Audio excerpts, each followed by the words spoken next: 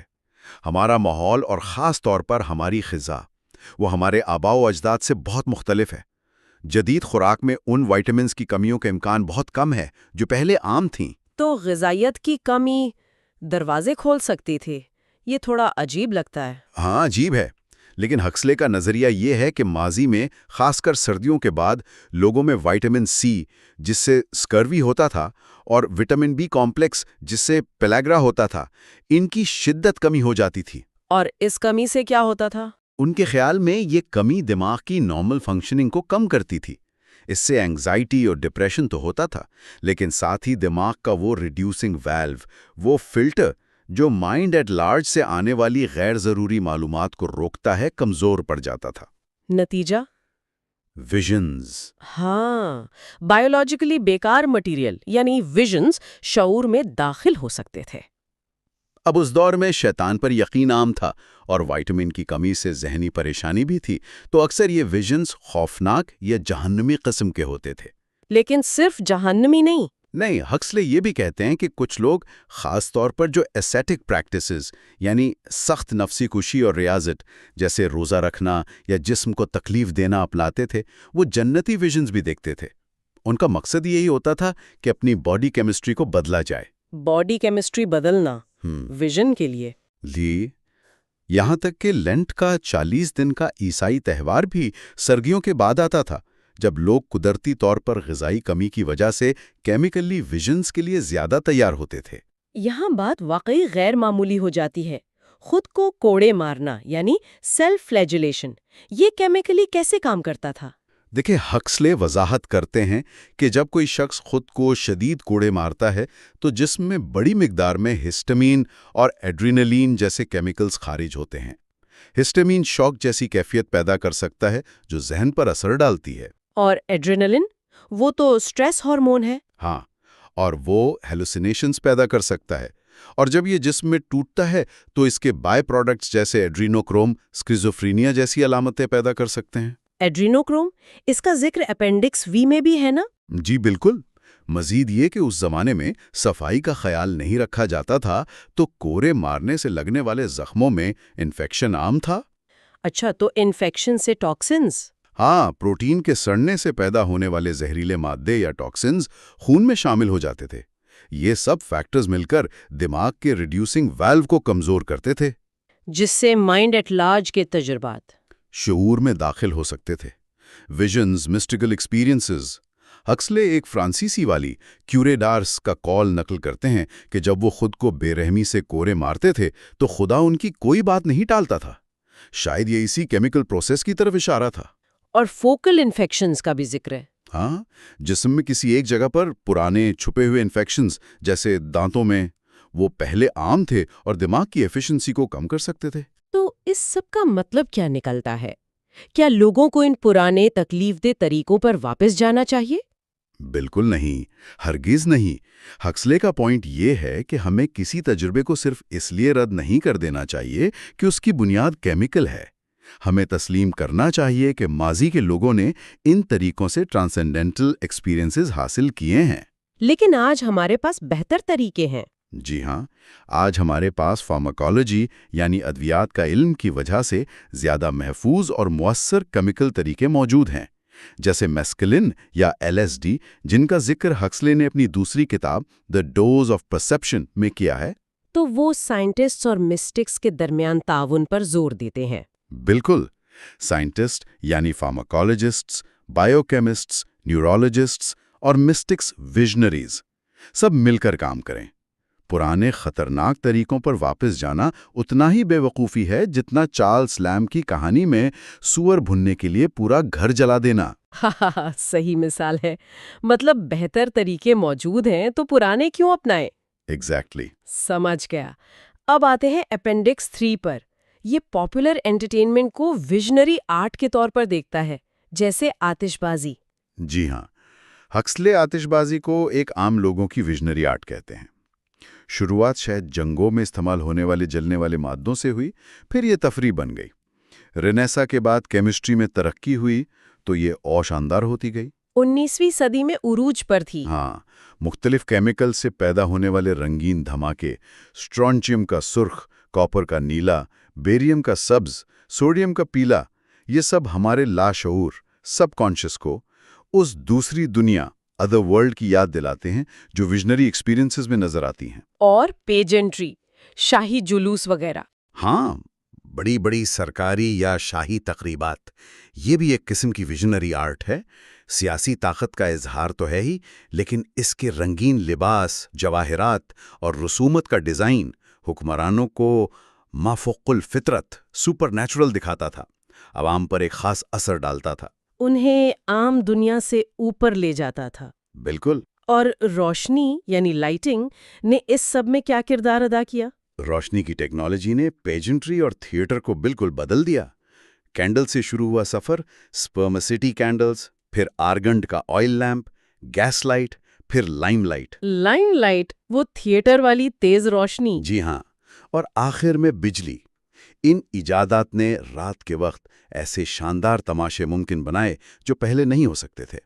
روشنی میں دھاتوں اور جواہرات کی چمک، کپڑوں کے گہرے رنگ، سب زیادہ پر اثر ہو گئے۔ بہت زیادہ۔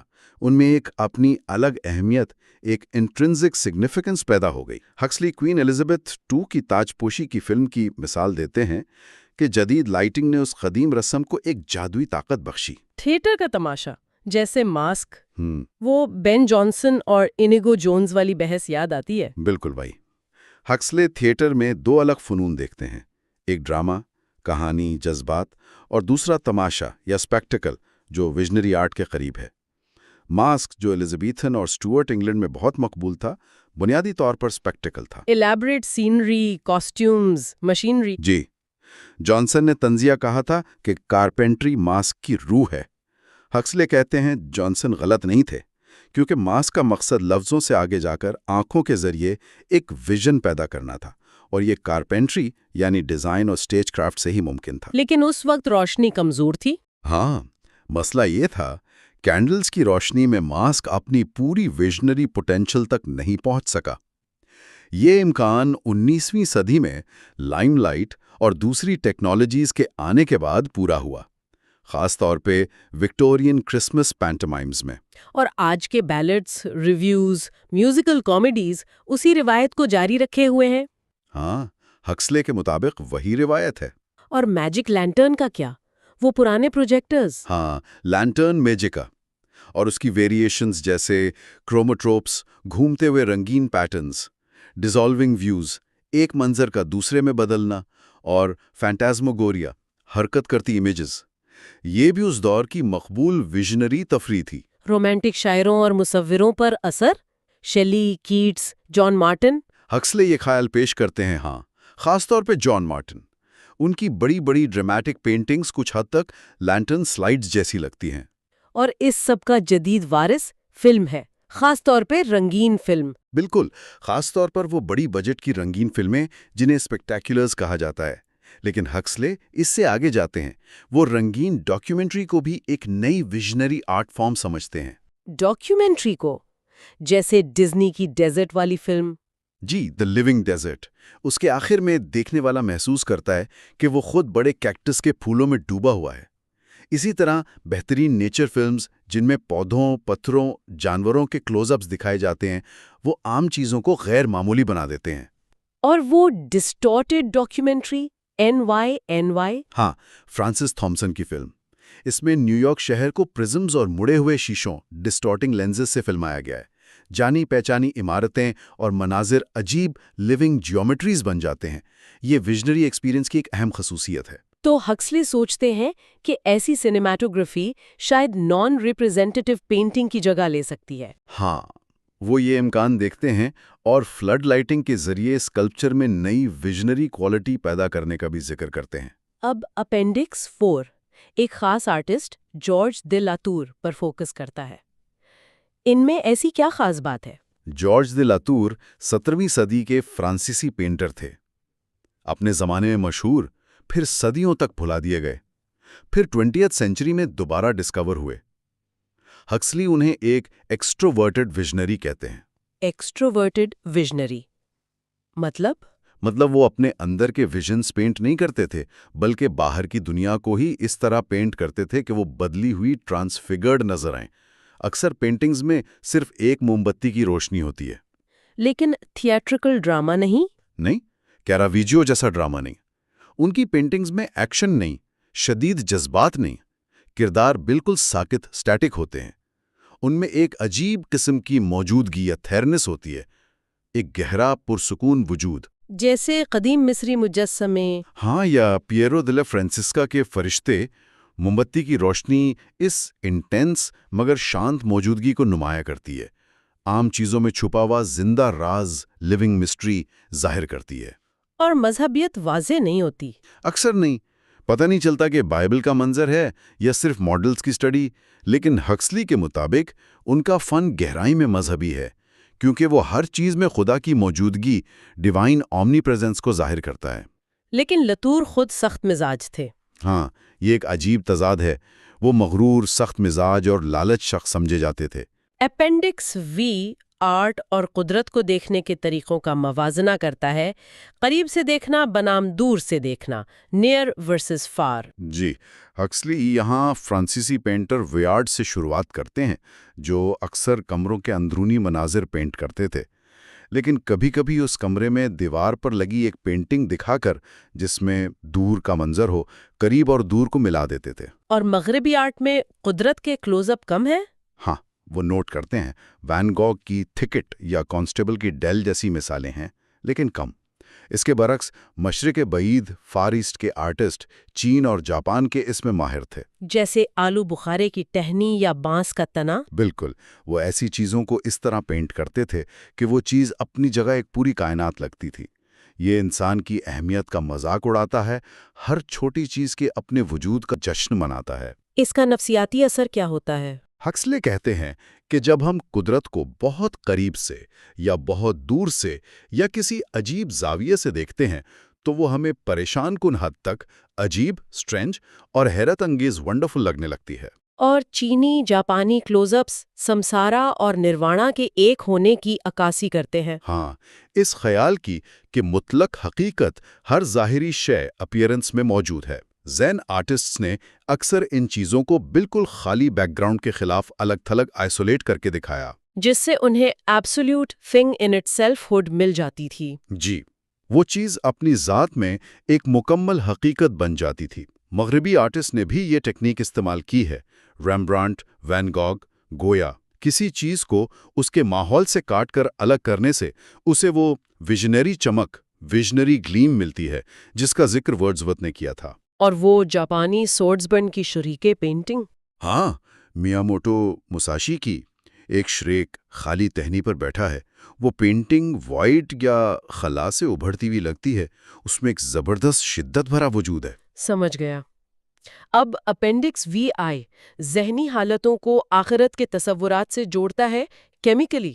ہگزلی یہاں بتاتے ہیں کہ بہت سے اسکیزوفرینیا کے مریض اور کچھ نیوروٹکس ایک دھندلی، سرمائی، سایہ دار دنیا میں رہتے ہیں جسے لمبو کہا جا سکتا ہے، ایک بیچ کی حالت۔ نہ اس دنیا میں نہ جنت یا جہنم میں۔ ہاں بالکل، وہ ذکر کرتے ہیں کہ حال ہی میں یہ پتا چلا ہے کہ ایڈرینلن جب جسم میں ٹوٹتا ہے تو اس کے کچھ ڈیریویٹیوز جیسے ایڈرینولوٹن کی بہت تھوڑی مقدار بھی انسان میں یہ لمبو جیسی حالت پیدا کر سکتی ہے۔ تو پھر وہی بات، کیمیکل کیز۔ بالکل، یہ خیال مزید پختہ ہوتا ہے کہ شعور کی مختلف حالات کے دروازے کیمیکل کیز یعنی کیمیائی چابیوں سے کھلتے ہیں۔ یہ شیڈو ورلڈ قدیم یونانی ہیڈز یا یہودی شیول جیسی ہے، جہاں مردے بے جان بھوت تھے۔ جی، ہکسلے کے مطابق آخرت کے تصورات اسکٹالوجی کی تاریخ دراصل ایک حقیقی ترقی کو ظاہر کرتی ہے۔ مذہبی ٹرمز میں ہیڈیز سے جنت تک، کیمیکل ٹرمز میں ایڈرینولوٹین سے میسکلن، LSD تک، اور سائیکولوجیکل ٹرمز میں کیٹاٹونیا سکوت کی حالت اور غیر حقیقت کے احساس سے لے کر ہائٹنڈ ریالٹی، ویژن اور مسٹیکل ایکسپیرینس تک کا سفر۔ پھر ہے اپینڈکس 7 جو جیریکالٹ کو ایک نیگیٹو ویژنری کے طور پر پیش کرتا ہے۔ اس کا کیا مطلب ہوا؟ نیگیٹو ویژنری کا مطلب ہے ایسا شخص جو حقیقت کو دیکھتا تو ہے لیکن وہ حقیقت اسے بہتر نہیں بلکہ بدتر کے لیے بدلی ہوئی ٹرانسفیگرڈ فار دا ورس نظر آتی ہے۔ جیسے رافٹ آف دا مدوسا سڑتی ہوئی لاشوں سے بنائی گئی۔ ہاں، زندہ ماڈل سے نہیں، مردہ گھروں سے لائے گئے ٹکڑوں اور ایک بیمار دوست کے زرد جسم کو دیکھ کر جیریکول کی نظر میں پوری کائنات ایک ڈائسیکٹنگ روم جیسی لگتی تھی۔ اور ان کی دوسری پینٹنگز بھی، دی ڈاربی، ہارس سٹارٹلڈ۔ جی، دی ڈاربی میں گھوڑے جہنم میں دوڑتے لگتے ہیں، ہارس سٹارٹلڈ عام مناظر میں چھپی شیطانی ادرنس دکھاتی ہے، اور ایک بچے کا پورٹریٹ جسے ہکسلے بڈنگ سیٹن کہتے ہیں۔ یہ سب منفی ویژن کی مثالیں ہیں۔ اور وہ دنیا کو اپوکلپس کے طور پر دیکھتے تھے؟ ان کے دوستوں کے مطابق ہاں، اکثر تباہی کے مناظر کے طور پر۔ انہوں نے رافٹ آف دا مدوسا کو بھی ٹکڑوں میں پینٹ کیا، ہر حصے کو الگ مکمل کیا، پھر جادوئی طور پر ان سب کو ایک کمپوزیشن میں جوڑ دیا جو شروع میں صرف ان کے ذہن میں تھا۔ اور آخر میں اپینڈکس 8 تھامس کارلائل کو دیکھتا ہے، ان کا کیا کنیکشن ہے؟ یہاں ہکسلے ڈاکٹر جیمز ہالیڈے کی تشخیص کا حوالہ دیتے ہیں۔ انہوں نے 19ویں صدی کے رائٹر تھامس کارلائل کی ذہنی حالت کو سائیکورک، ڈپریسو اور سکیزوفرینک قرار دیا تھا۔ سائیکوٹک، اور ہکسلے ان کی کتاب ساٹو ریسارٹس سے کوٹ کرتے ہیں۔ ہاں، ایک لمبا اقتباس دیتے ہیں جہاں کارلائل اپنی ایک شدید ذہنی اذیت کی حالت بیان کرتے ہیں۔ انہیں لوگ زندہ انسان نہیں بلکہ آٹوماٹا، چابی سے چلنے والی بے جان پتلیاں لگتے تھے۔ اور کائنات ایک مردہ سٹیم انجن۔ ہاں، جو انہیں کچلنے کے لیے چل رہی تھی۔ ہر طرف ایک نامعلوم خوف تھا۔ ہکسلے اس تجربے کا موازنہ رینے نام کی ایک اور مریض کے تجربے سے کرتے ہیں، جہاں انفینٹی ایک ظلم کرنے والا سسٹم لگتی ہے۔ بالکل، ہر چیز منفی طور پر سگنیفیکنٹ لگتی ہے مگر ساتھ ہی بےمانی اور غیر حقیقی بھی۔ یہ بھی نیگیٹو ویژن کی ایک مثال ہے۔ تو ہکسلے کی ہیون اینڈ ہیل کے ان اپینڈسز کی اس تفصیلی جانچ پڑتال کو سمیٹتے ہوئے بنیادی نتیجہ کیا نکلتا ہے؟ ان حصوں کا کور میسج کیا ہے؟ دیکھیں، صرف ان ڈسکس کیے گئے حصوں کی بنیاد پر ہکسلے کا مرکزی خیال یہ لگتا ہے کہ ویژنری سٹیٹس، چاہے وہ جنت جیسی ہوں، جہنم جیسی یا لمبو کی طرح درمیانی، یہ ہمارے شعور کے حقیقی پہلو ہیں۔ اور اکثر ان تک رسائی جسم کی کیمسٹری میں تبدیلیوں سے ہوتی ہے۔ جی ہاں، چاہے وہ تبدیلیاں غیر ارادی ہوں جیسے وائٹامن کی کمی، یا ارادی جیسے روزہ سانس کی مشقیں یا ماڈرن ڈرگز۔ یہ حالات ہمارے عام ادراک، نارمل پرسیپشن سے پرے دوسری دنیاؤں، ادر ورلڈز کو ظاہر کرتی ہیں۔ اور آرٹ، انٹرٹینمنٹ، ٹیکنالوجی ان کی عکاسی کر سکتے ہیں۔ ہاں، ان ویژنری دائروں کی عکاسی کر سکتے ہیں یا انہیں ابھارنے میں مدد دے سکتے ہیں۔ ان تجربات کی جسمانی یا کیمیکل بنیاد کو سمجھنا ان کی اہمیت کو کم نہیں کرتا، بلکہ شعور کو ایکسپلور کرنے کے نئے راستے کھولتا ہے۔ بالکل نئے اور شاید زیادہ محفوظ راستے پیش کرتا ہے، خاص طور پر ماڈرن سائنس کی مدد سے۔ یہ واقعی سوچنے کے لیے بہت کچھ دیتا ہے۔ اور یہاں ایک آخری خیال چھوڑے جاتے ہیں۔ اگر ہماری حقیقت کا احساس ہماری دماغی کیمسٹری سے اتنا گہرا جڑا ہوا ہے، تو ہم جو کچھ ایکسپیرینس نہیں کرتے اس میں سے کتنا صرف ہماری نارمل کیمیکل سٹیٹ کی وجہ سے ہے؟ ذرا سی بائیو کیمیکل تبدیلی سے پرے وہ کون سی انجانی دنیائیں پوشیدہ ہو سکتی ہیں جن کا ہمیں ابھی کوئی علم نہیں ہے؟